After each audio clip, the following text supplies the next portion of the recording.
good. Okay, here we go in 3, 2, 1. You have played this game too long, mortal. My servants can smell your blood.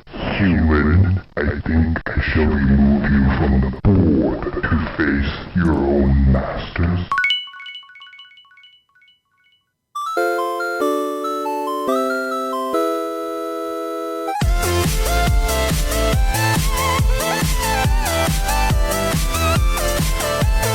Hey, what's going on, everybody? Welcome to Play Retro, episode number 7. I am Scott Johnson, one of your hosts, and I'm ready to dip a little mana into my shooter.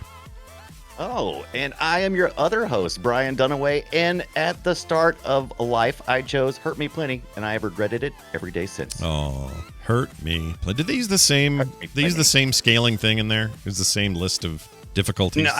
No, it's not. It's actually even. I think there's even difference for the classes in the new, in the one we're talking about, Day Hexan. Heretic. Yeah, you know what? You're right. The classes had different settings for their difficulty levels because they all played so different. Yeah, we'll get to all that. That's just a hint of what's coming up here on today's show. Before we get too far into it, though, couple things. We got some listeners who believe that Brian's $20 television that's behind him right now, with Metroid Prime 1 sitting on there. What a cool intro that game had.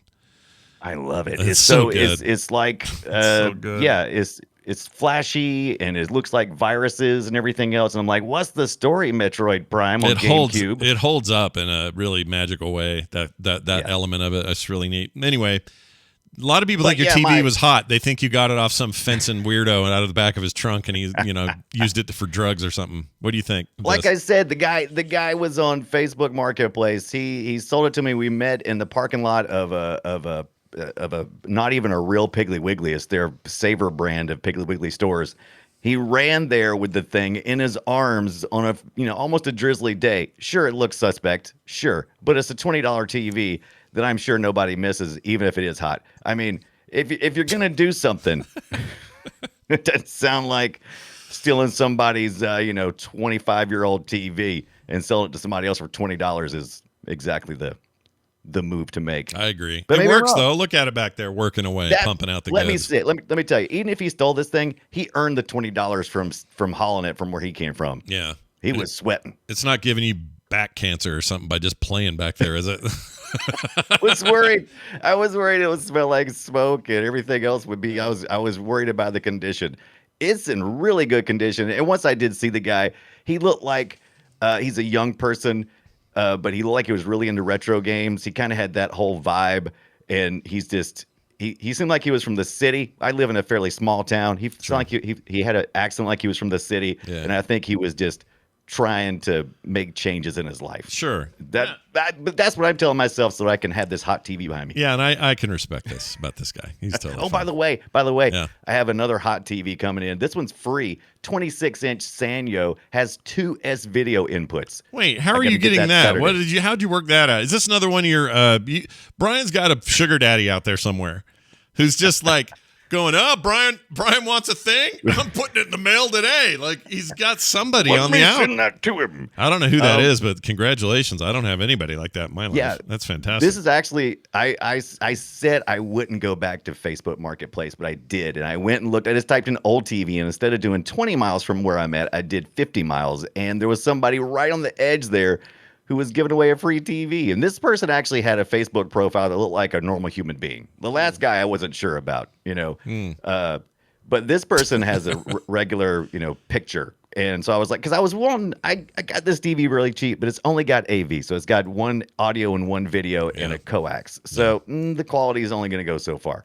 This one's actually S-video, so I decided to take a chance. If you're getting an S-video television, that is actually pretty cool because you can connect. So here's what I think. The 20-inch behind you is perfect for all your, like, NES, SNES, Genesis, Yes. Put all that on there. And then your Cube, your, whatever, your things that might take advantage of a little higher bump in video and definitely a bump in audio quality. I think that may be the new TV to use it for. I've got the good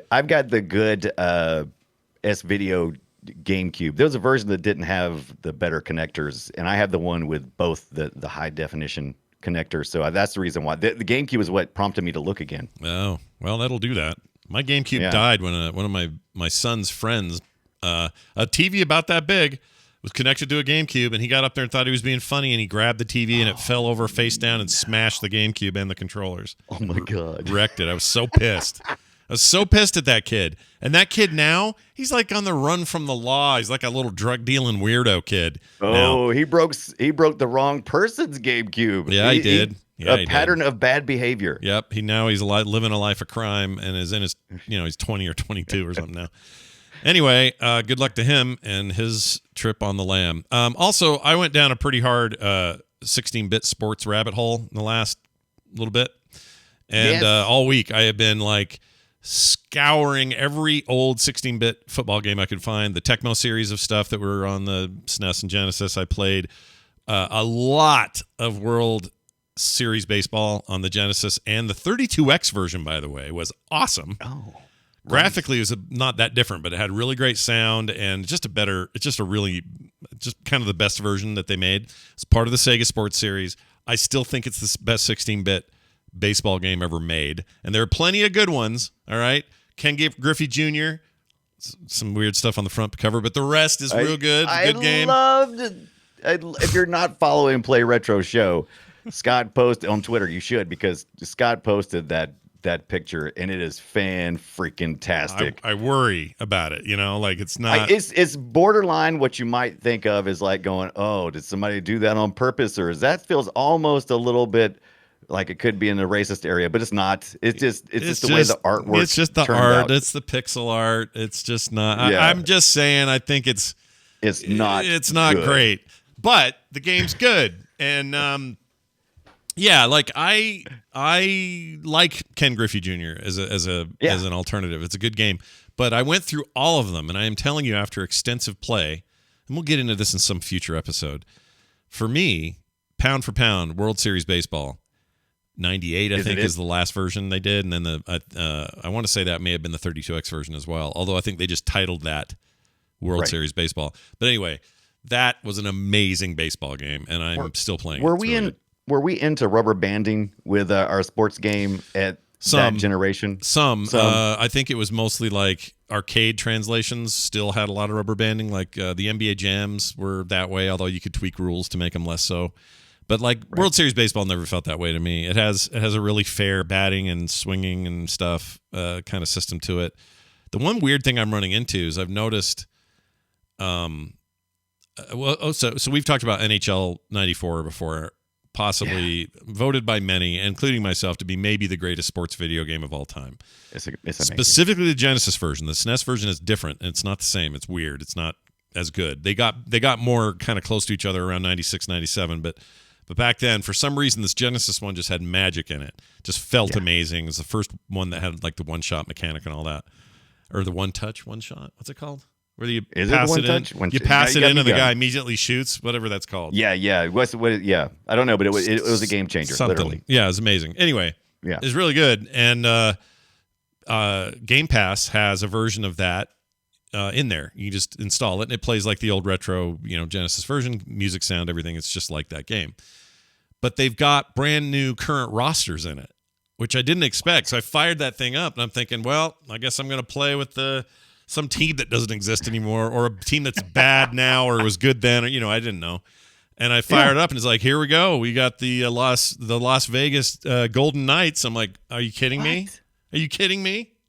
That's amazing. It's really rad. See what love does. Love does a lot. This. Yeah, passion and love does this. It keeps things alive like that. Here's the other reason that game was so influential and huge. If you buy a brand new NHL game from EA, like NHL 22 or last year's 21, which is on Game Pass, those games have the controller settings screen. They got a bunch of stuff like skill stick controls or hybrid controls, these different control settings. One of the options is literally called NHL 94 controls. They go all the way back to that, even though those same controls kind of carried up through the whole 16-bit generation up to 99 or whenever they stopped doing them. So that's how influential it is. There's entire giant communities around that game that still have tournaments to this day. And there's an entire website called NHL94.com that is not owned by EA. It's just a bunch of fans doing a bunch of homegrown tournaments and speed run type stuff, and just all kinds of crazy shit around that game. It's freaking great. So anyway, that's a whole other episode. We'll get to it at some point. But here's where it landed me. Oh. I got so into playing all this that I remembered how much I love Mutant League football and Mutant League hockey that I played a bunch of those. And I went, wait, wasn't there like a modern 2017-18 game that tried to do that football thing? And I just kind of forgot I had it or whatever. And sure enough, I have Mutant League football, MLF. Okay, it's a little slightly different. It's clearly a spiritual successor to all of these. And it's like a modern, beautiful, rendered out game with swears and everything and commentary. What? Where you play football on a field full of mines and holes and ice, and the guys are all big monstery dudes or skeletons or mutants of some sort or another. And it's really good.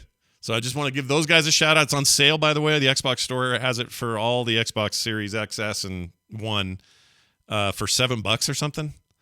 Stupid cheap. And on the PC, I don't know if it's on sale, but it's on the PC as well. It's on Switch. It's just a great game, and I really like it. It is a great throwback to these old games, but doesn't look like ass. Okay? Because those old ones, they're great still. I mean, Mutant League Football, still a good game. It looks like a butthole. Well, it looks like a butthole. Interesting. I don't think it looks very good. And I'm not, and this is me. Yeah. I'm here to tell you that a lot of these games hold up visually. They look good for their era. Yeah. I'm just saying those Mutant games, not so much. I think as a general rule, me and you agree that up until like the 32, about the time we decided to take our first steps into 3D is when things kind of went sideways with how things looked. Whereas like 16-bit and prior, most of it still kind of holds up. Yeah. It just looks like artistic choice. Yeah. And another note, 2, the sequel to Mutant Football League, right, is coming out later this year. So interesting. Yeah, if you want to see how those guys are doing. I wish they'd do a hockey game, but they haven't yet. Yeah. Scott pre-show talked me down from being disappointed in my Xbox Series S, which I've had for, forever, it feels like, at least 6 months. And you thought it was more gimped than it is. That's the problem. and just I had a mental block. I don't have the X, which is one I was wanting to get and I couldn't locate. And so, Scott's convinced me that it's not as bad as I thought, so I'll have to purchase these. I'll have to get this Mutant Football League. Yeah, give it a shot. The first one on sale. Yeah, it's only $7. And here's the thing to just note for those out there going, wait, what was the core argument? Here's the thing. There's only 2 differences between the S and the X. 3 differences, happiness and sadness. Sorry, I forgot. There's actually 3. It's it's digital only, so no drive on it. Okay, no optical drives. You're not going to run Blu-rays and stuff like that. For the S, the X always has a drive, has a optical in it.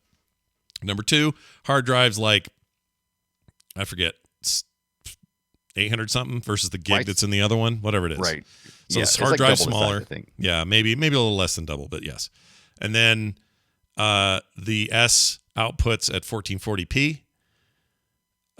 Still considered high def, but not full 4K. And some games don't even use 4K, so in those cases it doesn't really matter. They already output at 1444p, even on the X. But the point is, X is capable of 4K in games. This one is not, although it will do 4K in media like Netflix, whatever. Right. So that's it. All the ray tracing is there. The speed is there. Like the one-to-one comparison in every other sense is there. But it's hard to know that because one has an S on it and one says an X. Yeah, one's a big monolithic tower that looks badass, and the other one looks like a tiny little thing. It just looks so much more. It just looks so much cooler. Yeah. So there's that whole thing. If you can get an X, great. If you get an S, it's not. You're not buying a GIMP. You're buying a. Is that a bad? People not like us to say GIMP. X is going to give it to them. I have to have it. So. Yeah, X is going to give it to you. That's right. Yeah. Brian, also, you got your GameCube all hooked up. We talked about that.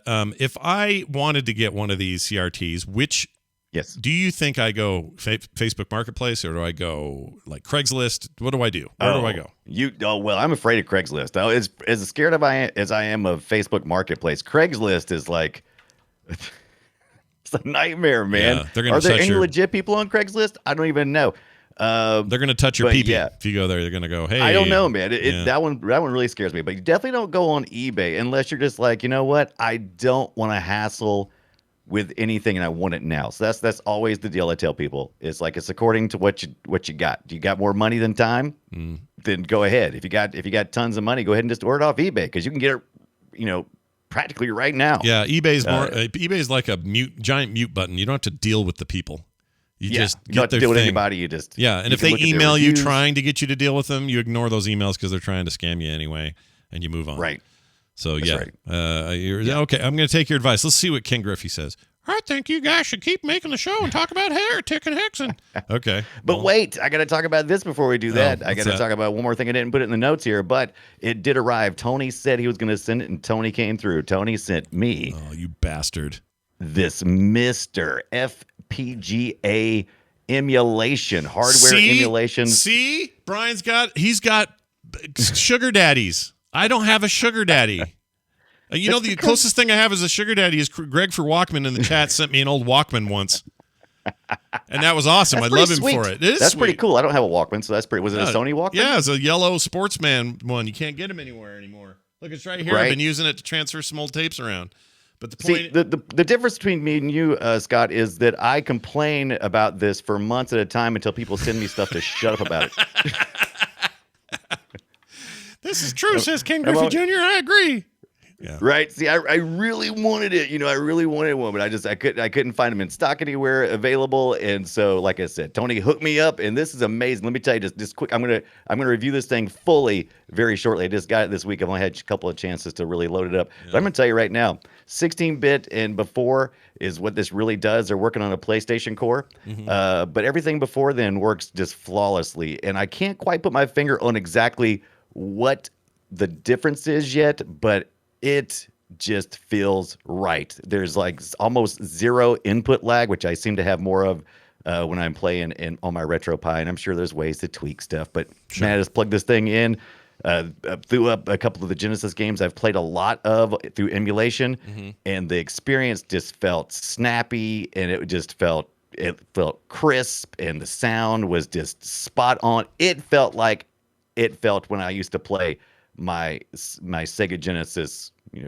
plugged in the raw business, and that's what it felt like. Yeah, well, that's what you want. That's what the whole point of those things are, right? Is you get the real deal. It's almost really hard to sell somebody on one of these things until they've actually played with it, and they're like, it's like VR. You gotta, if you put a VR headset on, you get it. If you don't get it. This thing, same thing. In fact, I look at it and I go, Brian, what's with the giant power brick you got there? It looks stupid. Yeah. But no. The Mister is badass, and I have no sugar mama or daddy. Right. I have nobody. I don't have anybody out there who's like, hey, what Scott could use? One of these. Nope. Well, maybe if you bitch about it for about 6 or 7 months, like I did about the Mister, then maybe somebody else. Well, time will tell. Complain it too. Time will tell. All right, let's get into this week's big discussion. Very excited about this. Here we go.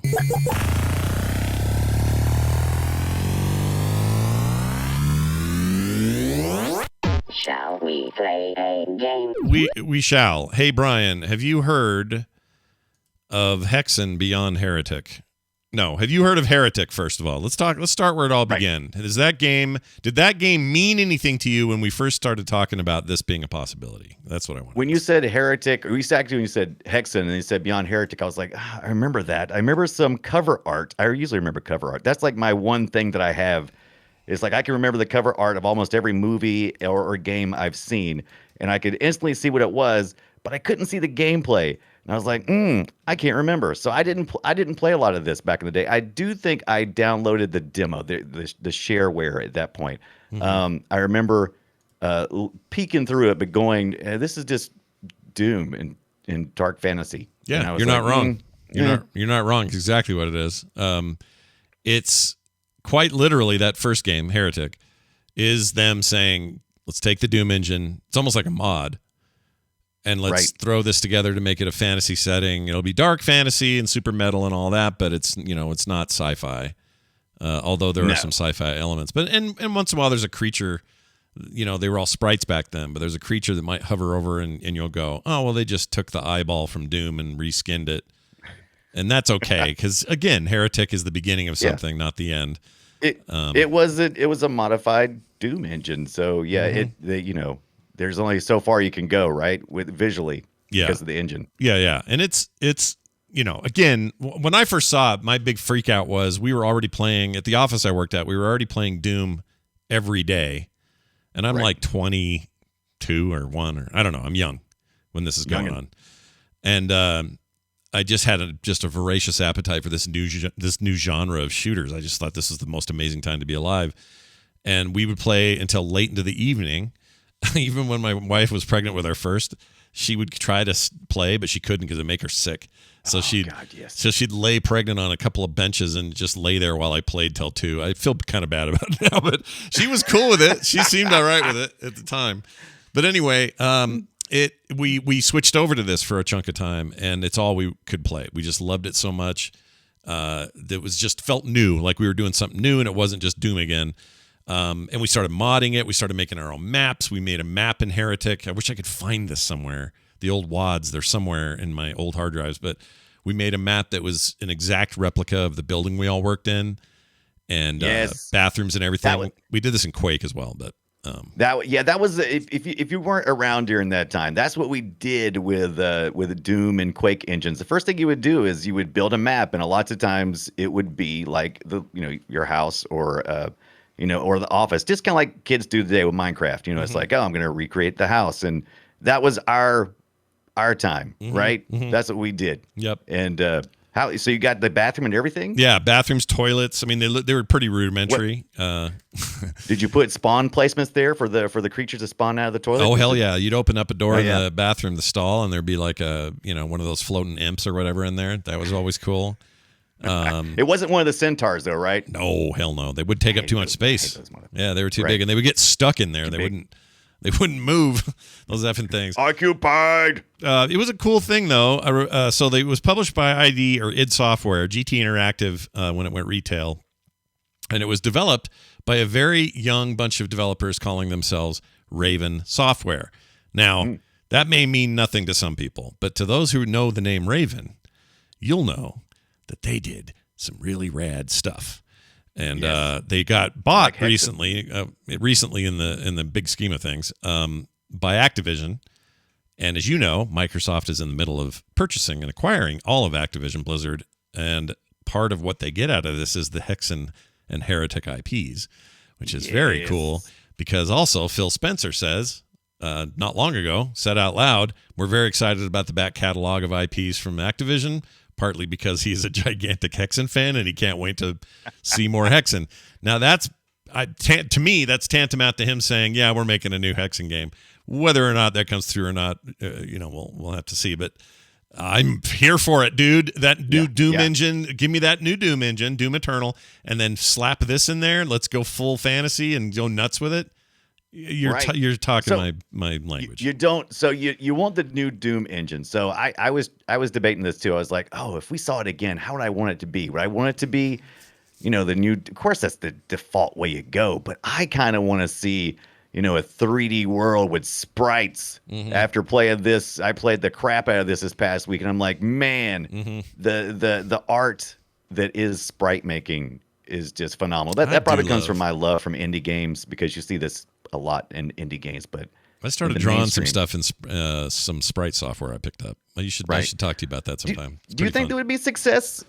Just throwing that on the Doom engine? No, you'd have to make it free or something. Like, right. It would be it'd be a fun throwback, but I don't think you could sell it like a retail game. I think if they really wanted to go nuts with it, they create a proper, in the way they rebooted Doom, like kind of how Doom is its own new big thing now. Like take that and do it there. And I'm cool having that there. Meanwhile, there are people homebrewing new levels all the time to this stuff. Hexan II, which was set in the Quake Engine. People still make maps for that. Like, there's plenty of activity there and a lot of love for this stuff. So I don't think you have to. I don't think Microsoft, or however they're going to handle this stuff, I don't think they have to do that. I think they could just make a straight up game and it would be good. I think you're right. I think it would be just a love letter to the fans. And I just a way to grab attention, saying, hey, look, we're doing things that Sony's not doing. We're doing things that Nintendo's not really doing. Look what we're doing. We're bringing back that PC love that you had for Hexan and these classic Doom games. I think that's the right move. Well, here's some interesting history on the company that made it. Raven, founded in 1990 by brothers Brian and Steve Raffel. This is a little 3-person company. They were discovered by John Romero, co-founder of id Software, Okay, we all know, Romero. He's famous for lots of reasons, not just controversial ones, but he's an interesting guy. I met him. I saw him at a mall once. He has no idea who I am, but I saw him at a mall. Anyway. Yeah, I talked to him last year thanks to one of our community members who sent me through the mail. Weird. Weird. Someone sent you a thing. Okay, keep going. Yeah. Actually, they were supposed to have an interview. They joined the Romero's Discord server, and they had a contest there to hang out and talk and ask questions with John Romero, and they handed that honor off to me, and so I got a chance to talk to him, and that was just freaking amazing time because I didn't know what to ask, so I didn't even plan questions because I was like, I'm just going to sound stupid because I'm going to ask stupid stuff like, what was it like working on, it's going to. Did you say anything about his cool hair? Did you say who does your hair and how can I get some of that? Yeah, who does your hair? He still looks so freaking young. Yeah, it's weird. He still looks so freaking young. But he doesn't know my name either, Scott. We share that same thing. I just had a little longer exposure to him. Yeah. I still got that Romero suntan. Me, it was just the mall, and it was the 90s, and it was before I really knew who he was. And he was here in Salt Lake City. He worked for a company called Software and More while he was also doing id stuff before they could make enough money to jump out on their own. And he used to sell like floppy disks to people, and he was an interesting dude around here. So that's the one thing you got to know about Romero. He is a freaking businessman through and through. He pushed this thing. He surrounded himself with talent. Okay. Plus, he was pretty talented at level design. Some of those you'll go back if you look which ones he did. He was just a really smart leader. Yeah, and he really made things happen. He did. Him and Carmack, interesting pair. I don't think they get along now. I don't think they even talk. But no, if you listen to the Masters of Doom, have you read that book? I have not yet, and always meant to and should. I need to pick that up and read it. You need to do it. I have the audiobook. Can I share those? I think I can share that with me. Yeah, I'm going to share that with you because it is an amazing listen.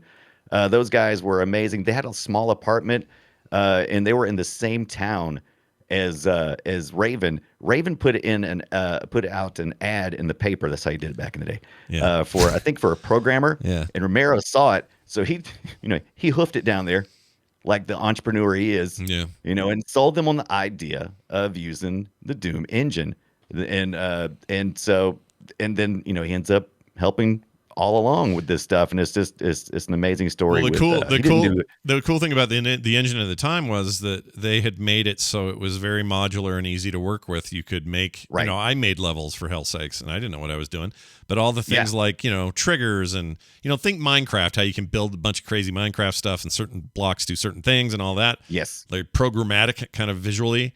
That's what Doom did, and that was really unusual at the time. That's one of the things, one of the many facets of what made Doom so successful, and as an engine as well, because Romero created level editor tools, so you literally could have somebody just working, didn't have to really have programming skills. They just were visually defining these levels, and as a result, you get this wide range of creativity. That just really played through. Yeah, it was really great. And he trained Raven on the software, showed them how to make maps and everything. And so everybody got a chance. I think just about everybody at Raven seems like they worked on at least a level or so. So that's just freaking it's very cool. That would be so much fun. For those of you who are like, what else did they make? Well, they were company and independent for a long time. They made Quake 4, and they made one of the Wolfenstein follow-up games. Of course, Heretic, Hexen Beyond Heretic, and Hexan II. And they were all together till 97. They were acquired by Activision for $12 million. And they were still collaborating with id Software at the time. So Soldier of Fortune, I don't know if you guys remember the 2000 Soldier of Fortune had like this cool tech for blowing up legs and limbs and stuff. It was really, really gory. I remember that. That was pretty cool. And it's all about the Gibbs. Yeah, it's always about the Gibbs. Yeah, always about the Gibbs. Get it? And we don't mean the Andy Gibb and his brothers. We mean not two B's, just the one B. Yeah, some say it's Jibs. They're wrong. It's Gibbs. Gibbs. Yeah, they'd be absolutely incorrect. They made. They were working on that over-budget Wolfenstein possible game, but the company made a major layoff, lost 35 people. And left with two teams. So in October 2010, now we're getting closer to real time, they had this Singularity game. Major delays on that game. Do you remember that game? PS3 era thing? I do remember it. I don't have a deep knowledge about it, though. I think it was good. But anyway, then there were more layoffs. Then ZeniMax acquired id. and everything got weird. So then they got moved over and were basically the full-time Call of Duty series helpers. So they weren't making their own game so much as they were contributing to the monster machine that is Call of Duty. That really bummed me out at the time. It just made me go, well, that's not cool to take these venerable industry veterans and make them. I mean, the founders had long cashed their checks and gotten the hell out of there, but you know what I mean. Like there was a lot of love for these guys, and I feel like they were just getting underused, like Microsoft did with Rare at first, or what's the other one? There was another acquisition where everyone was so excited, and then they just got sucked in, and no one cared after that. And I can't remember who it is. Yeah. But anyway, so that was a thing. But here's the deal now. As of December 2000, I don't know, where is it? 20. Oh yeah, here it is. As of 2020, they are mostly working on Warzone. So the big battle royale multiplayer Warzone Call of Duty business. But if this thing happens, and they got bought by, and this Microsoft thing goes through, Hexan on a new console and home computers, dude. Yeah, but I'm totally excited. And like before these, you've done this to me in many episodes so far. We're only 7 episodes into Play Retro, but you've done this to me at least several times where it's like, yeah, I had a little bit of experience with that game, but I really didn't get into it. It wasn't really my groove. And I'm kind of surprised this wasn't my groove, because once Doom came out and Quake, that's all I played for years. There was no other game. No other game existed. Yeah, this seems firmly up your hole here. This game, I'm surprised. Yeah, this is way up my hole. Yeah, and so and I was kind of shocked that I never really played it or gave it a real big chance. I guess it was just 2 different flavors. It's like, oh no, I'm used to this space marine kind of thing. I'm not really into the dark fantasy right now. And oh my God, I've played so much Hexan. I want to complete Hexan beyond Heretic. I'm not really sure if I want to go back and play the other Heretic. I kind of took a peek at it.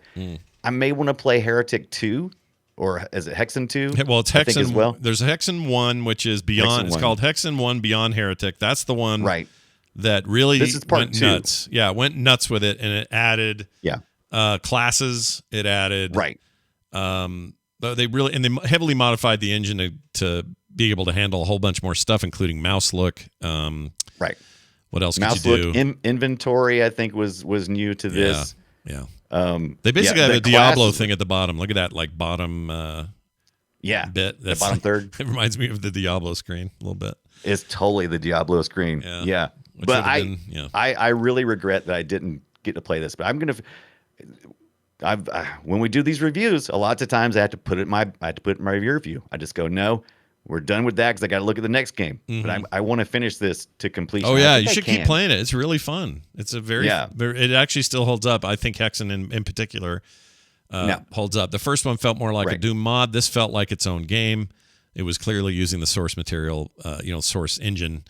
To whatever degree, but the fact that it supported mouse look, although you had to do some DOS chicanery to get that to work, if I remember right.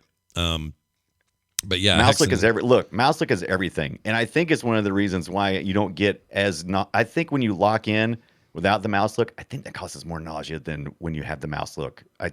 I think it does for me. Spinning locked in. Yeah, I agree. And also these games were famous for their bounce, and the bounce really gets some people. My wife could not do the bounce in these games. Yeah. Why is this character bouncing? Because it looks normal. Also, something I didn't realize is how the game moves, because you always think, actually, if you look at it programmatically, I did a little deep dive here on this. If you look at it programmatically, the character is stationary and you're just moving the world, which makes sense, but you don't usually think about it. Right. And that is a wild thing, right? Like I remember somebody showing a demo of Forbidden West, the first game. The Forbidden West comes out this week. What's it called? Horizon Zero Dawn. They were talking about how, what you see in front of you is these far off mountains, these close cliffs, this water out in front of you, these creatures, this stuff, all this whatever. And that seems normal. And if you turn to the left a little bit, your view switches and you see whatever was to the left of her or behind her or whatever. But at any given time, they're only rendering the cone you can see. Right. So there is none of this is happening anywhere else. It only happens because you move and it goes blah, blah, blah, blah, and interpolates everything. This may sound obvious to everybody, but I'd never thought of it in those terms. You know? No. Like, I always think, well, if I run past a rock, that rock's still behind me. No, they're not rendering it anymore. Yeah. It's gone. Oh my God. If you want to blow your mind, just read some interviews with Carmack and just listen to some of the stuff he says and how his passion is for all this stuff. And you're like, holy cow, he was really pushing the hardware beyond or to the limits, and then figuring out ways to make it to fool the mind to believe it was. He was a damn genius. Everything about that. Yeah, he's a warlock, is what he is. That's the reason why he likes the Hexan so much. Yeah, that's the reason Romero couldn't hang out with him anymore, because he true warlocks. Can't have a warlock around. What's that about? You can't have a warlock working on your game, nope. Man. So this is when things started getting really interesting. The game didn't have to. At least this felt like a big innovation to me, because we're now talking about the era when CD-ROM started to happen. Single speed CD-ROMs were in people's rigs, this sort of thing. And the game was the first in the series of Doom engine based games that didn't rely on MIDI music at all. Right. It ran off game audio CDs. So the CD itself had audio tracks on them. And so what you ended up with was a much more immersive, sort of realistic, less computer-y sounding, at least audio-visual experience than you were getting previously, and that was a big deal. Yeah, all the voice work was MIDI, but all of the music, like you said, was CD. And if you put one of these CDs into a CD player, they didn't adjust to anything. You literally listen to the music in a CD player. Yeah, exactly. So just mind-blowing if you accidentally did that. Oh, I'm listening to the music now? Yeah, that was weird. We did that with Sony discs all the time. So if you went to track 1, it was a nightmare because it sounded like white noise from hell, and it would kill your car speakers. But if you skipped to track 2, like playing Wipeout, the Wipeout discs were great for this. Put them in your car, hurry up and skip past track 1, and then tracks 2 through 8 or whatever were real music, and we would listen to those things like albums all the freaking time. It was great. I know, because where else could you? There wasn't a radio station playing gaming music, and there's a real passion there. We live in a time. We live now in a miracle time, and people should appreciate it more, because the stuff you can do is. You can pretty much just think of any game that you can think of. It's a big hit, and you can find the soundtrack somewhere to listen to. Somewhere, YouTube, YouTube, Spotify, almost always YouTube. Almost any other place has it. Unless it's Nintendo. I found while I was looking at those sports games, I found I'm really into NHL Hits 2003 on the GameCube. Speaking of GameCube games, finally I used to own that. Can't find it, but I have a ROM running real well on Dolphin right now. Finally, with a Xbox One controller is what ended up doing the trick. Anyway. It has an amazing techno EDM soundtrack. It's so good. I had the same ROM, and I gotta try it out. And I did boot it up, and I had the same problem. I tried to use the M30, the 8-bit do. Yeah, the 8-bit doos don't like the sticks in there. Yeah.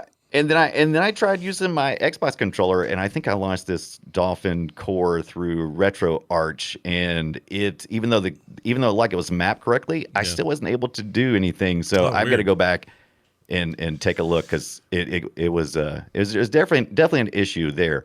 If somebody if today Microsoft, I don't care whoever owns the rights for Acclaim Games or whoever's doing it back then, Midway, if somebody said, "Hey, NHL 2003 is now for sale for $10, $20," I'd pay $30.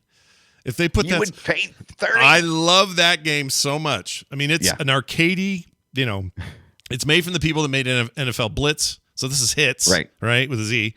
They made Blitz. They made NBA Jam. I mean, they make extreme sports games, but they make them so fun that they are better than The Sims. And I am telling you, NHL Hits is awesome. It's such a good game. So much fun. I'm looking forward to playing it. But anyway, here, you know what we haven't done? Speaking of sound, we haven't played any sound. So I'm going to play, this is some gameplay sound. Except at the top of the show, you played some of the sound clips from. Yeah, I did this guy. You have played this game too long, Mortal. I love that. Hello, Mortal. Here's some gameplay from Heretic. It's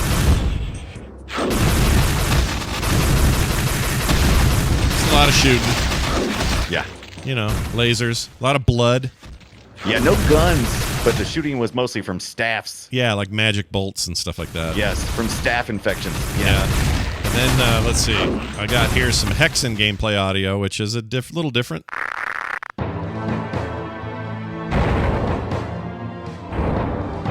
Even that CD music wasn't that great. It's okay. Yeah. Here, let's sing some of that.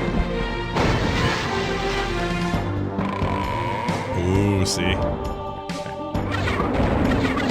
Just a lot more magic-y, a little more into the fantasy realm, a little less of a Doom mod, you know? And then you got your Hexan II beyond... No, that was just called Hexan II. Hexan II for Quake Engine, and that sounded like this. Quake. The Quake Engine. Ooh. Oh, hear that? Oh, hold on. Oh, yeah. It's just a lot more, you know, you're playing a more modern game there is what you're doing. Yeah. It's great. Raven at the start, they had some really strong D&D people on their staff. I would say they right? had D&D DNA is what they had on their staff. Yeah, they had they had D&D DNA. Now, you know, Romero and Carmack and all those guys had. If you listen to the Masters of Doom, they talk about all the D&D games they used to play, and so they definitely had it there as well. But man, Raven really the story gets kind of convoluted, but it definitely felt like some D&D stuff. Oh yeah, I mean the serpent the 3 serpent riders, you know, and I was like, serpent riders? You mean serpents that are riding, or people who are riding serpents? It's so they're talking about those. Yeah, it's not even like it's not just like, hey, here's some tropes about dragons and stuff. Like this was like heavy metal level stuff. Like they were. Yes, it's more like that, like metal. What's a good comparison? It's like hey, what if Guar was a video game? You know, that's what this feels like sometimes to me. Yeah, and I loved it. And like I said, I totally missed out on all that. But you can play as Baratus the fighter in Hexan Beyond Heretic, which we played, or Parias the cleric, or Daedalon the mage. What were you into? Were you more of a fighter, cleric, or mage, or were you kind of switching it up? If I remember right, Hexan? Mage, almost always mage. Which is true today. I usually, if there's a game where it's like, hey, choose a fighter, a mage, a healer, or whatever, archer. It's a fight between the archer and the mage. I like the range stuff. So you like the range stuff. You start with the sapphire wand, and then you moved up to something I didn't care for when I was playing the mage, which was the frost shards. I didn't care for that. You freeze the enemy essentially, and they kind of hang around, and then they eventually like explode. Mm-hmm. But they get in your way. Like if you're trying to work your way through a room, they just get in your way. But then you get to the Arc of Death, which is like raining down fire. So that's probably was that your favorite? Probably with the mage, maybe. Yeah, I love that stuff. Yeah. But those little balls like you had to move around in there, that was unusual. The other games didn't have that. So there's sort of new ideas in terms of like environment and like what you had to move through and traversal and all that stuff. Yeah. We were working with they did something interesting that I kind of hate.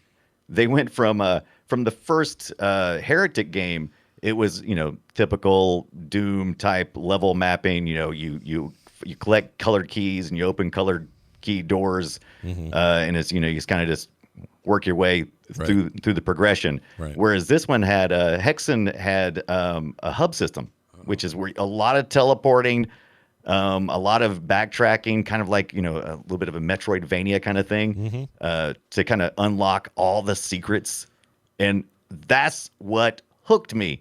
That I did not see from my short play. Yeah. Back in the day. Well, that's the thing I think that made this game unique. Was that that was kind of unheard of in a game like this, especially a shooter style game. We're used to this stuff now with lots of different kinds of games sort of take this path, but this was real unusual. Boy, there's a lot of Todd McFarlane ripoff art in this thing. Have you noticed that though? Oh yes, that would be about the time. But it was just that. That was the era we were in. Yep. It was the era that was in. But you gotta love that. Look at that serpent. Freaking. Look at that thing. That is so freaking. I know. The blinking eye. It has a blinking eye on the damn thing. It's so rad. Yeah. So a quick bit of trivia here. This is interesting. Where is it here? Oh, a couple of things. The PlayStation version of this game, I remember people being pissed about this. They called it, and everyone thought it was kind of notoriously evil, not because of the content, not because of any other reason, but because it was one of the very few games on the system that required an entire memory card, which was 15 blocks, quote unquote, blocks of memory. 15 blocks. Yep. You had to save one game. That's what you used, an entire card. And those cards were what, $30? Yeah. Whatever they were. Yeah, the cards were about $30, and Sony at the time didn't want any third-party cards, so you had to get the official Sony 1 megabit. That's right, not even megabyte, megabit. Bastards. We don't even usually measure that, right? So anyway, I still have a couple of those. That. Do you have any of those cards left? I have a couple hidden somewhere. I don't have any, but yeah, it's 15 blocks, and that was unheard of because 1 to 3 was about the most you would see in most typical. There was a few that would go beyond that, but most of them was 1, 2, 3 was a pretty hefty one. This 15, your whole freaking card, man. Yeah, it was bad. It was real bad. And people were mad, but it was still maybe worth it for some people. So that game you probably spent $90 on just to save your damn progress. It's crazy. Did you now? There was something I did learn about while I was also. I didn't mean to take a sidetrack when I was looking at this into the Sony memory cards. I was like, because when I read that trivia, I was like, oh, okay, 15 blocks. What's that mean? And I was like, oh yeah, that's right. That's all you had. Those dirty bastards. Did you ever see the thing that was not released here in the U.S.? It's called a Pocket Station. It released sometime after the Dreamcast popularity of the VMU. Do you remember those? Oh, I do remember that. Little memory units? Yep, I have that one somewhere too in a box. Yeah. So Sony had their version called the Pocket Station, and it was I was like, it only released in Japan, and they couldn't keep up with demand, so they had plans to release in the U.S., but it never made it here because they just couldn't keep up with demand. I'm like, dadgummit, I would have loved to have had something like a Pocket Station because I love the VMU so much with the Dreamcast. Yeah, the VMU was cool, although I barely used it though. Like I used it enough to say, hey, this is a neat idea, but I never went past that. Like what I really wanted was like a tiny Game Boy is what I wanted. And that's the good question. How much, and I haven't researched this yet, but that's a good question. How much did that influence their idea of getting into this? Did they kind of go, okay, maybe we need to look at the PSP? I don't think it had a huge impact, but I think it kind of cued into them. This is their first kind of like getting into like the portable kind of hand market. Yeah, they were. I don't know that for a fact. This is what I'm feeling. Maybe. The VMU from the Dreamcast was, obviously similar, but I don't know. There was a period there where I think they were trying to be creative with memory cards, and they didn't see this coming future, which we're going to get rid of memory cards. Do you remember how mad we all used to be? Now, I don't think it's as much. Now, Sony, we give Nintendo a lot of crap, right? Yeah. For locking in stuff. They're like, we're locking it in. You can only do this and this with our stuff, and this is how we're going to sell it. Sony, for a while, was like, we're going to make all our money off memory cards. And we're going to just take over the world with memory cards. And so they really locked you in with compatibility. Oh, yeah. They love doing that, dude. I remember not even that. When we first got Vitas, even the Vita was like, yo, use our cards or screw you. Like, that's how it was, right?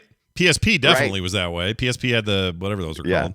And then all of them are proprietary, and none of them were easy to get, and they were super expensive.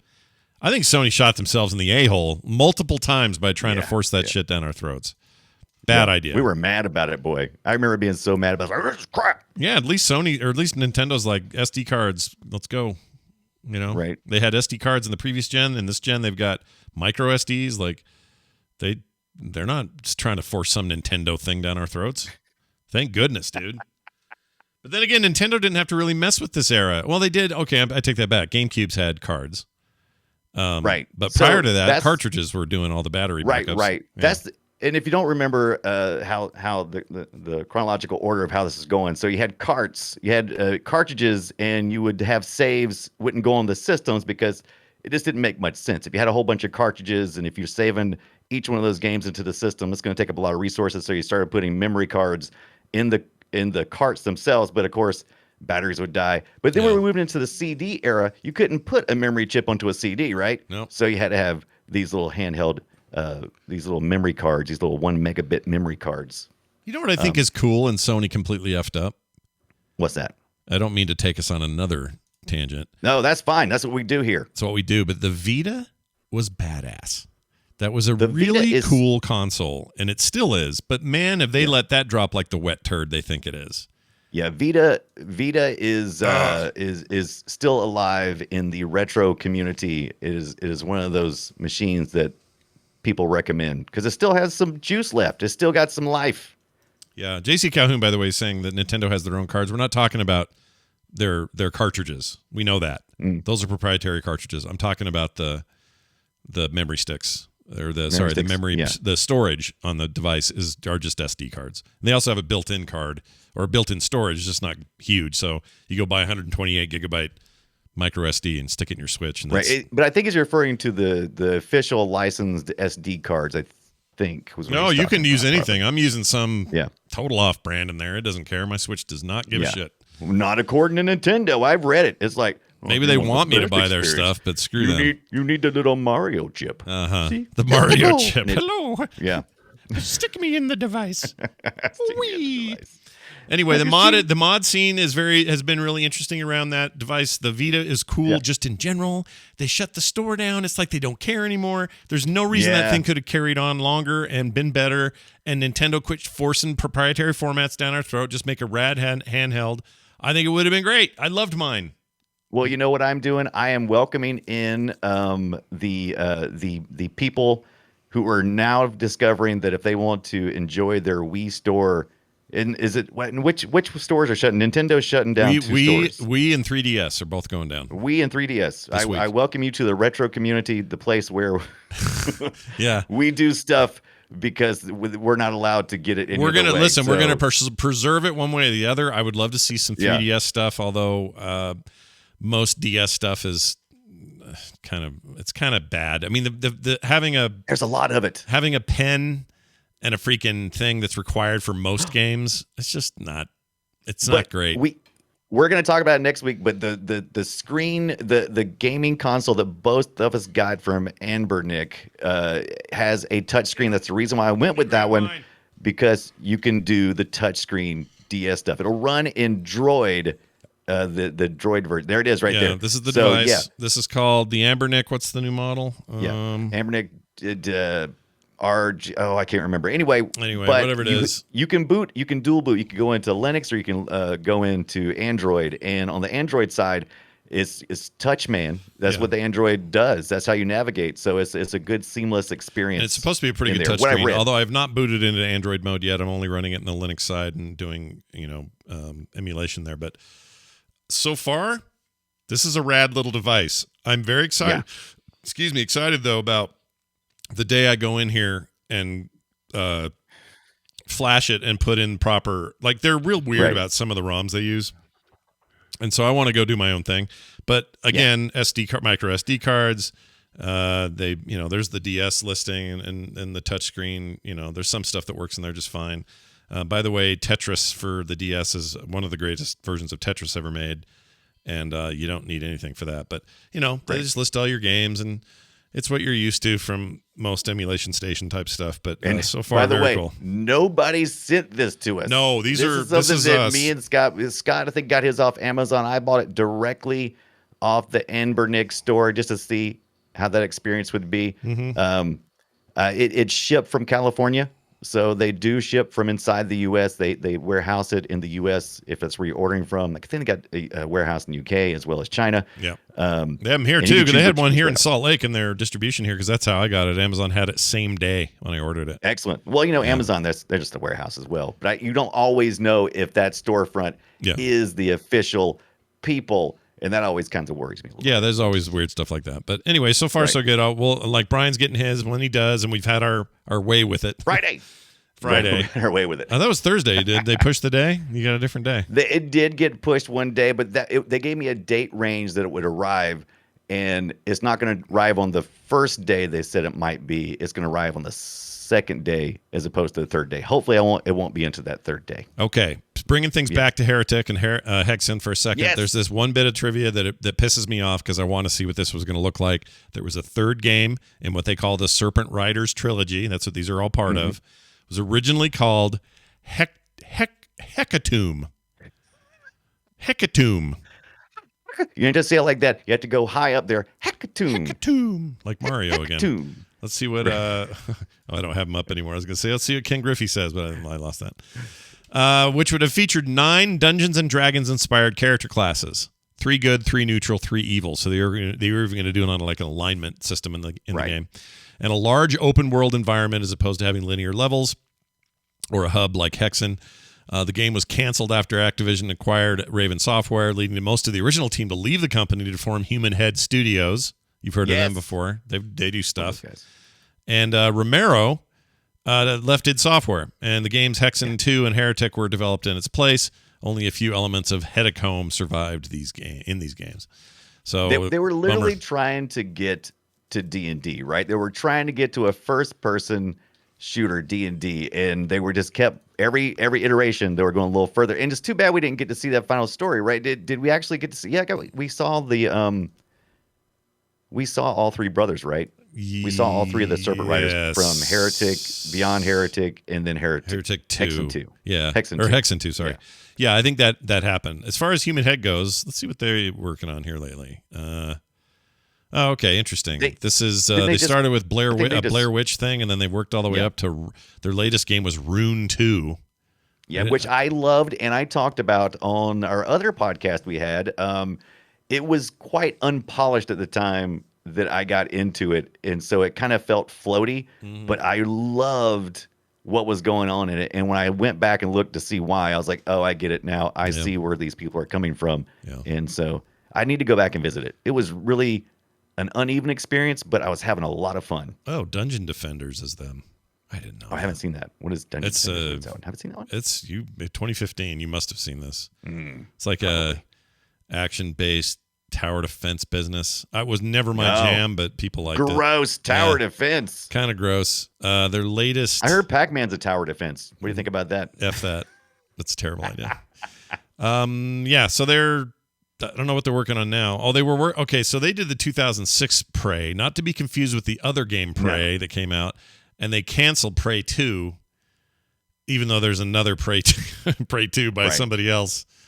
Well, you got to pray just to make it today, Scott. Yeah, it's all jacked up. So it looks like Human Head's not really doing much at the moment, but we'll see what they're up to. Now that Microsoft owns them as well, because they were acquired by ZeniMax, and now they own everybody now. They own everyone. It's so weird that in our lifetimes we went from hating Microsoft for buying stuff to kind of appreciating it most of the time. They've become good stewards by staying out, just putting money in and kind of staying out of the way. Yeah. With the production. I have a way. I'm not saying that's always true. I'm just saying. Yeah, no. In this case, general. I agree. By the way, so this might piss off. I don't know if it will or not. Maybe some Mac haters out there, because basically it became Mac OS 10 and is still what Mac OS is today. But anyway, at least the underpinnings. But Heretic, like Doom, was developed on a Next Step box. That stuff that freaking Steve Jobs was working on when he wasn't there, or after he left Apple, and then when he came back, he brought all that over and they built OS or Mac OS out of it. So it's kind of funny how that works. Which is good for me because I love the Unix BSD world, and so I was interested in this, and I would have totally, if I'd have been programming at that time, I would have totally gotten into that. That would have been my preferred choice. Yep, that's true. 97. Hexan was 1997's game that should have stayed on the PC.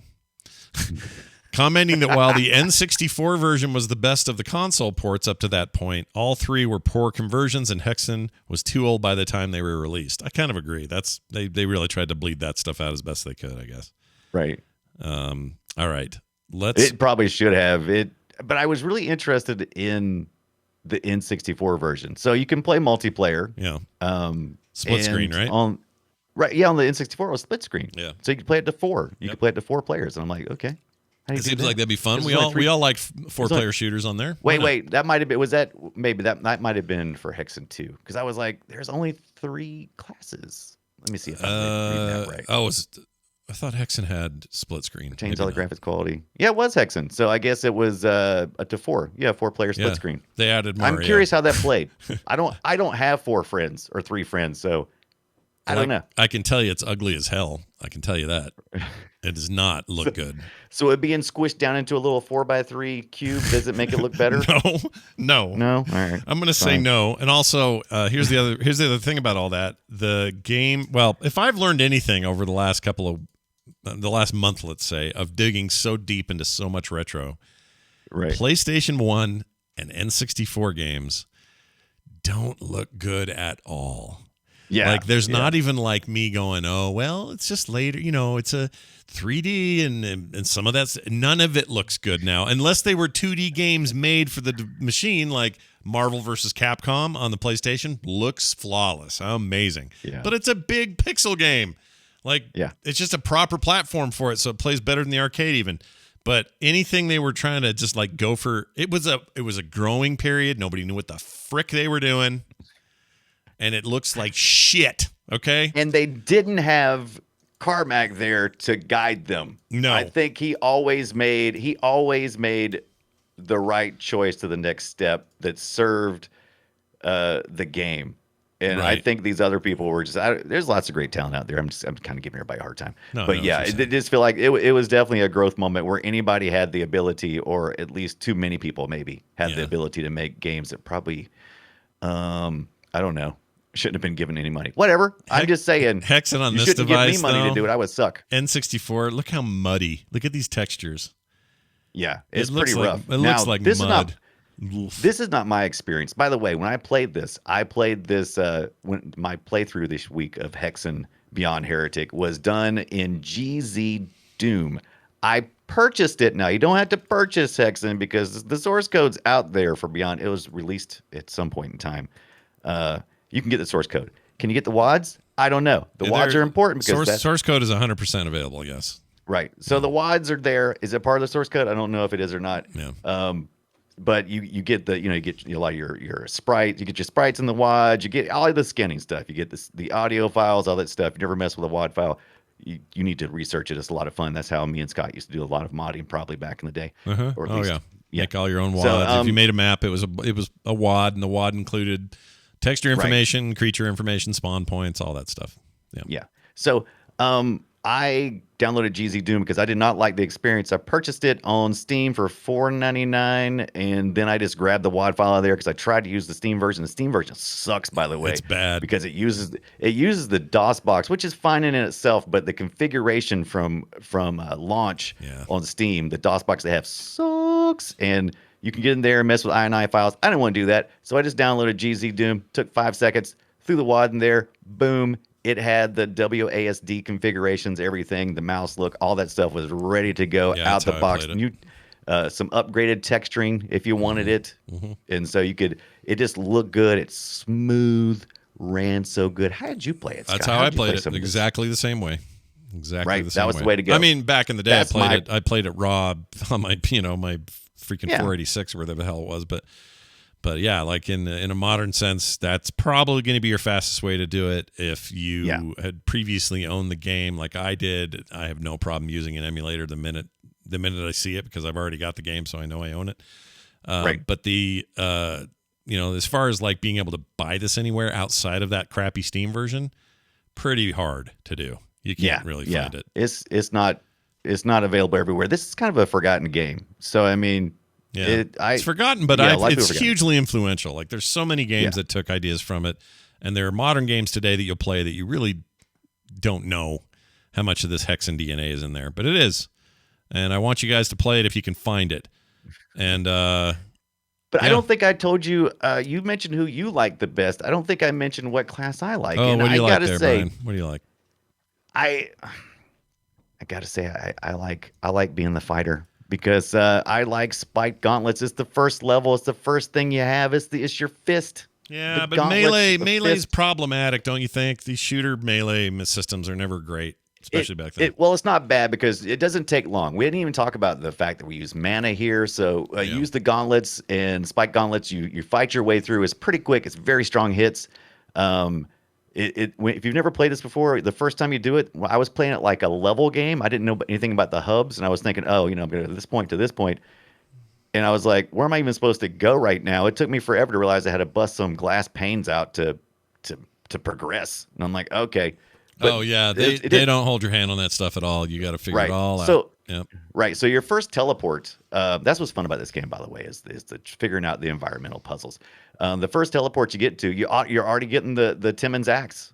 And the axe is awesome. It uses mana, which strengthens it. But then if you run out of mana, it still works. It still works. But then the Hammer of Retribution. I don't know if you've ever played up to the third weapon in this game. As a fighter, you get the Hammer of Retribution. It's kind of Thor style, right? Yeah. You get to toss that hammer about with the mana. Yeah. And I like it. It's I pretty didn't good. get far enough to use the Quietus, which I know is the next weapon, but I'm looking forward to it. Yeah, you should look forward to it. It's very cool. There's lots of good weapons in the game. It's very varied. A lot more than Doom is, for example. Which was kind of the point of the time. But there you go. It's our look at Heretic and Hexan and Hexan II and the worlds that we enjoyed since. One more thing. I don't know if you downloaded the files, but you'll notice near the bottom, I extracted some of the WAD files, or extracted some of the audio files from that WAD. Yeah. There's a reverse and forward, a couple of files down there. I'll play them. You want me to play these? So play it and play the first one that says reverse. Play that and then play it forward, and let's see if we can figure out what the crap this thing is saying. Oh, good. So sweet. So we got some embedded messages in here. Okay, so here's forward, or I'm sorry, this is reverse. You want forward or reverse first? What do you want? I did label it kind of misleading. The reverse is actually what's in the game. Oh. The forward is me looping it back to the original recording. Oh, okay. All right. Well, so play the reverse first. All right, here's reverse. Hold on. It's not going. Why is? Oh, I'm muted. Sorry. Let me play that again. Let me try it one more time. Ah, sweet, dude. Okay, now here's your fix. Okay. I have no idea. I don't know what they're saying. I don't know what that. I don't know what that is. I don't know. So the file is labeled SYAB2D. I think what it says is "So you are back." SYAB. I think that's what it says. Oh, okay. It could play be. it one more time. Let's see if you can hear it. All right, hold on here. Here's reverse again. Okay, that's definitely not anything English, but this next one might be. So you are back. So you are back. No, it sass Paul is dead. Paul is dead. Paul is dead. I ate the walrus. Satan. Yeah, I ate the walrus. All hail Satan. It's all that stuff. It was backmasking back then. And there's another one too, but I'll play this one. Let's see what we got here. Okay, and then this.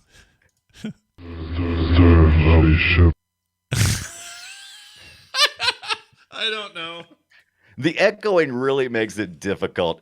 Jeff in the chat says it says "Buy Wordle now." That's good. Yeah, that's it.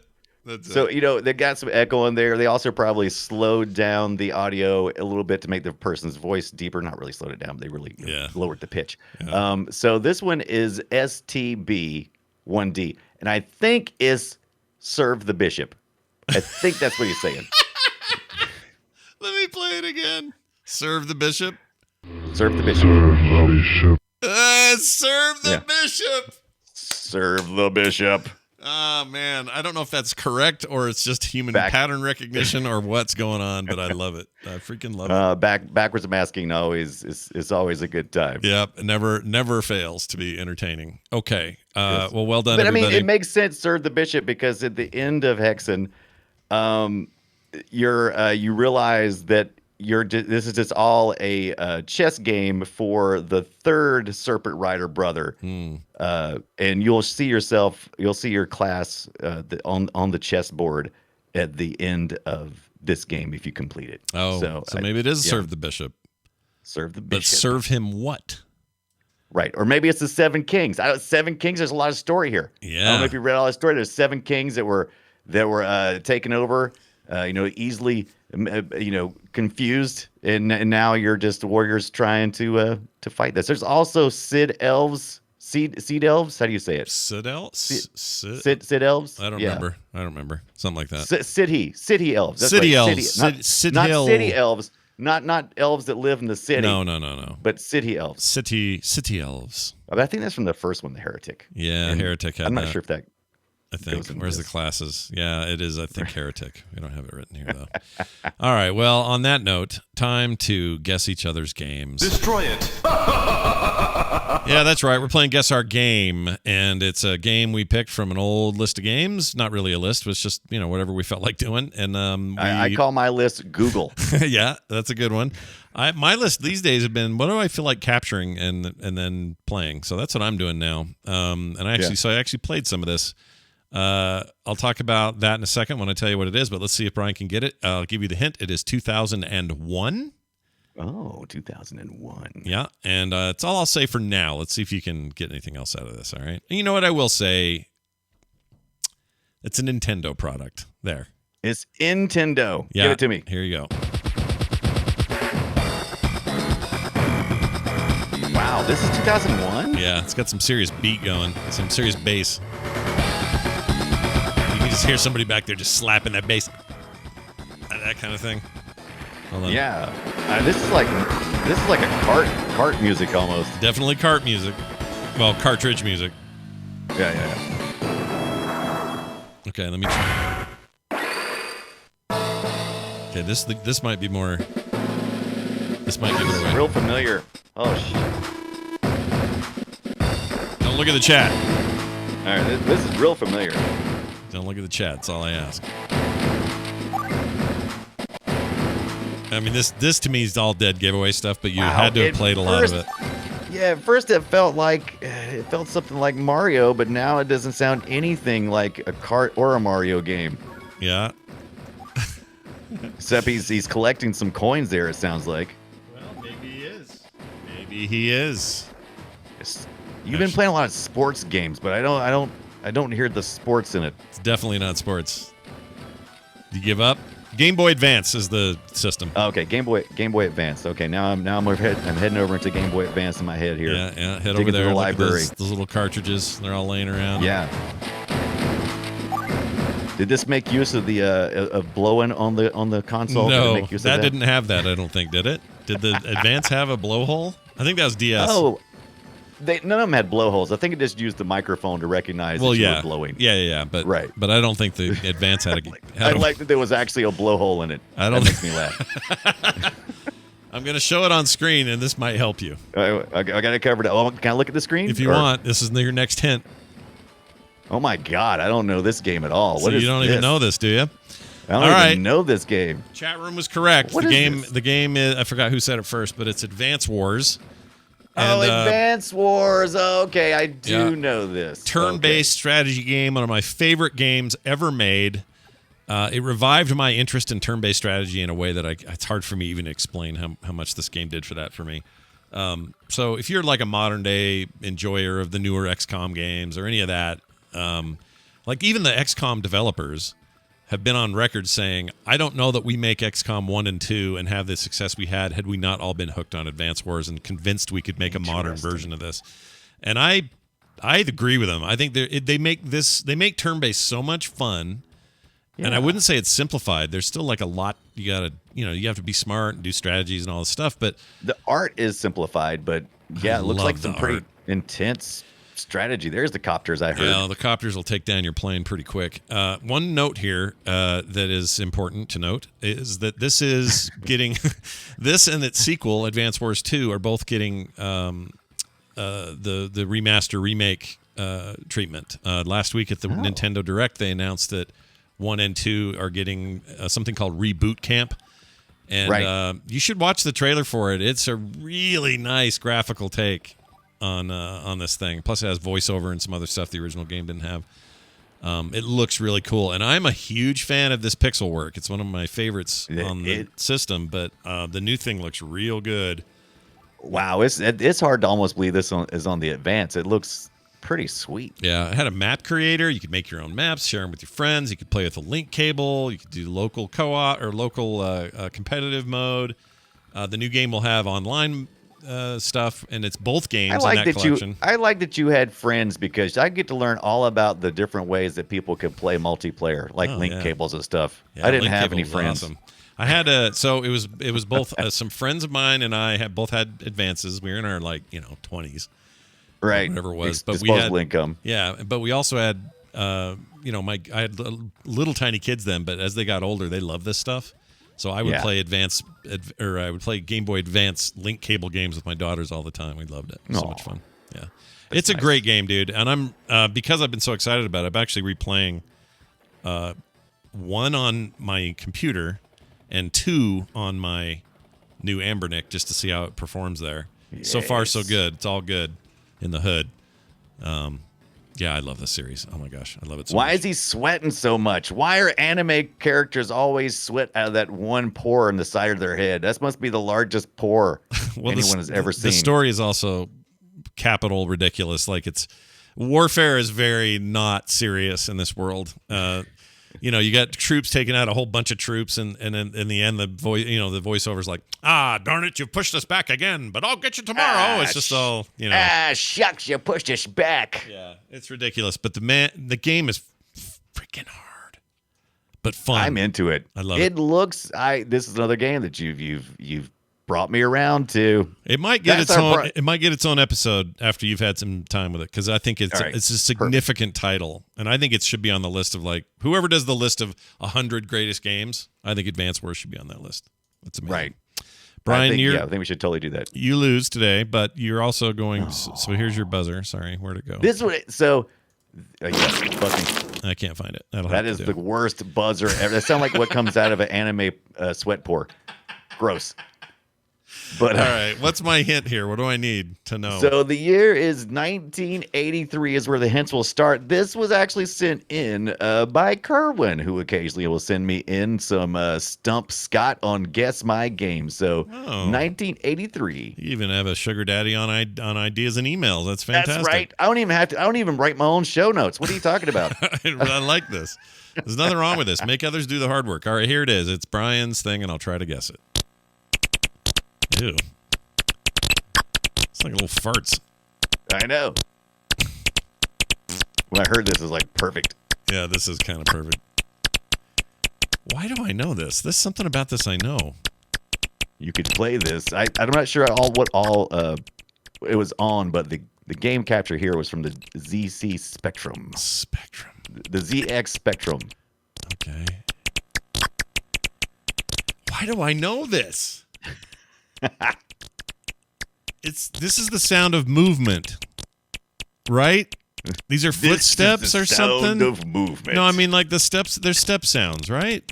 Of some character. These are farts, Scott. I fooled you. All I've done is I farted a lot and I increased the speed and pitch. And what you're doing right now is listening to my farts. Great.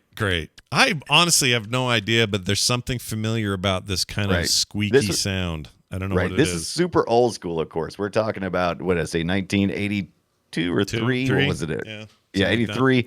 You could find this on the ZX Spectrum. I saw it on the Commodore VIC-20, and it was also on the BBC Micro, so it's a little bit tougher, but this is called Jetpack. Jetpac. Jetpack. Jetpack game? Huh. Jetpack game, 1983. Right. Oh, look at that. Sinclair, ZX Spectrum, Jetpack. Was this game good? Kerwin seemed to like it. But Kerwin really liked the fart sounds when he kills the aliens of stage 1. It's great. That's what that sound is then, I guess? Yeah, that was really, I know it came to me, but it was intended to make you laugh, get a kick out of the fart sounds. Do you remember that? That thing Microsoft had? What was it called? Xbox Arcade, and it was like an actual arcade, and your little avatar would run around in there, and you'd play old games in there, and you had to pay $3 right. When it's called arcade? When it's called Xbox Arcade, I think that's what it's called. I think that's what it was called. This game was in there. Was it really? Yeah, I don't know why or what the deal was. Maybe there was an arcade version of this. So is this the one where he's floating around and? Yeah, that's this it. This is the game. One, man. I know why this is familiar. We talked about this when we talked about Joust. This is a Joust-like. Oh yeah, that's right. We did, didn't we? Yeah, that's what it is. That's why it's familiar, because I was listening to all those back in the thing. Oh, it's got like Defender lasers. That's cool. Wow, that was all the way back in episode 1. Remember that? Yeah, I remember that. remember a month and a half ago? Way back in the day. All right, that's awesome. Well done, dude. What gave you that? That's cool. Now this. Welcome to the treasure room. Time to do emails. Email is more like it. This is playretro@gmail.com is the email address you need to use. Playretroshow, at gmail.com. Playretroshow gmail.com. This comes from, what am I hearing? Hold on. I don't know. It's great, though. Do you hear that? I do hear it's it. Playing back here. Hold on. Wait. That game had crap sound. It was horrible. Well, it was the VIC-20 and the Spectrum, so, I mean, They should have had. It did what it could. Yeah, I guess so. Sinclair. So dumb. Whatever. So many people trying for the Game Throne back then, and so many failed. It's just a weird time. Odd time. All right. Here's the email. This is from Tom Norris, who wrote in and says, "Hey, Scott and Brian, I love the new show. I do have a nit to pick, however, about episode 2 and Phantasy Star 4. Early in the episode, Scott mentions that Phantasy Stars 1, 2, and 3 didn't appear here on the Genesis, but I distinctly remember in 1991 trading in my NES and a bunch of games and using the credit to get a brand new Sega Genesis and a copy of Phantasy Star 2. It looked much cooler than the other RPGs I'd seen on the NES. I loved that game. It was the only one of the series I ever played because not too much later I traded the Genesis in for my new SNES. All this trading took place at my local electronics boutique. Thanks to Scott for messing up and drawing out some great memories. Keep up the good work, Tom." Did we confirm this, though? Hold on. Did we confirm that it was there? I'm inclined to believe what Tom has to say. I'm not 100% sure, but it seems like I did play it. No, he's right. He's right. Yeah, I went through all of them through the Genesis, but I didn't. The thing is, I went through all of them and I didn't call you out. So that's really on me, Tom. Yeah, no, he's right, though. I should have. I had the information. I just didn't feel like correcting Scott. I don't know why I didn't do it. Yeah, why didn't you do it? I'm looking right here on eBay. Know. Somebody's selling it for $40 on eBay. 1990 it came out. You're 100% right. Phantasy Star 2. Early Genesis title. Right. Very early. I didn't realize they did that. I knew. I thought 3 for sure was. Was 3 not here in the States? Well, now I have to know. I thought it was. Hold on, I'm looking. Here we go. Phantasy Star 3 Genesis. Yeah, that was here too. So I guess 2, 3, and 4 are all here. What do I know? What do I know? I know nothing. Do I know anything? No. The answer is no, I don't. By the way, same year. So 2 and 3 came out the same year. Yeah. Weird. Phantasy Star 4 came out. I don't have that in front of me. We already talked about it. But anyway. And I'm glad we did Phantasy Star 2 as well because, I didn't know much about it before I started playing it on my Genesis Mini that I had. The game's great. Awesome game. That's been an awakening for me, too. Like I said, there was a time in my life where I was obsessed with very specific games, and I would only play those games, and nothing else would come between me and my game of choice at the time. So I'm getting to go back and learn. I'm getting to go back. It's been fantastic getting to go back and learn all these games. It's and my favorite your part. Passions for it. I love this show for that reason. I was talking to Brian earlier about a game called, it was on the Genesis as well. It was called Shakan. And he looks like Eddie the Beast from like all those Iron Maiden posters. That's where I was. I knew I couldn't place it. You're right. It does. It totally does. It's an early Genesis title that uses that old box art with that stupid grid and everything. Anyway, I haven't seen this cartridge since I owned it forever ages ago. Played a little bit today. The memory flood was painful almost. It was insane. And that game is hard as shit. Really hard. Anyway, we keep digging up fun stuff and we keep sharing it with you right here. And you keep sharing it with us when you send it to our email. Yeah, or to Brian's address. Welcome. Whoops, where he gets where he gets all kinds of cool stuff from people, and that's awesome. Don't stop for me, okay? Keep it coming. Hey, we never decided on what our next thing was going to be before the show. Usually we do. Yeah. What do you think? Where are you feeling here? Because I really like the idea of a Metroid retrospective, but I also like the idea of Pac-Man. I like the idea of this GoldenEye thing. I'm super into NHL 94 and sports games. I mean, whatever. What do you think? Where do you want to go? We got a really short week.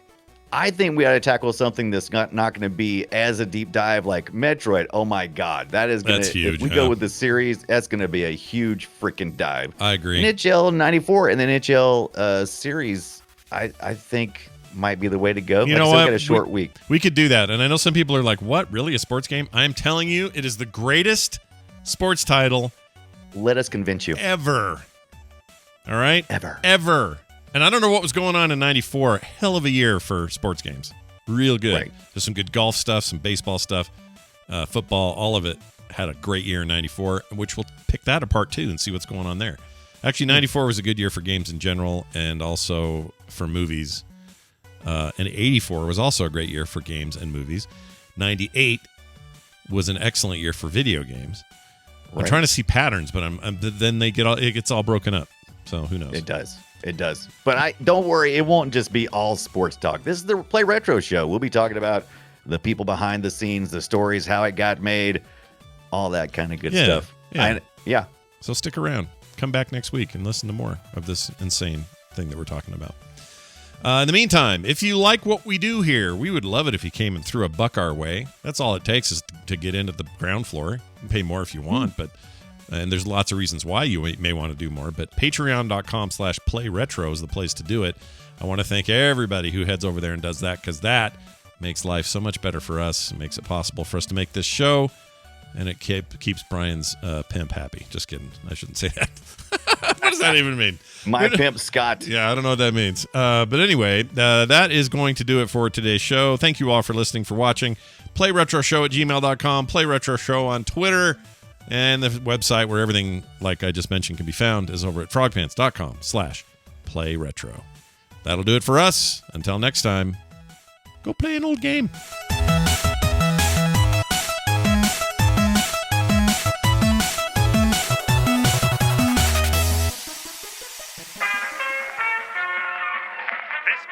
Is part of the Frog Pants Studios Network. For more information about this and other shows, visit frogpants.com. Audio program so good, it's like you're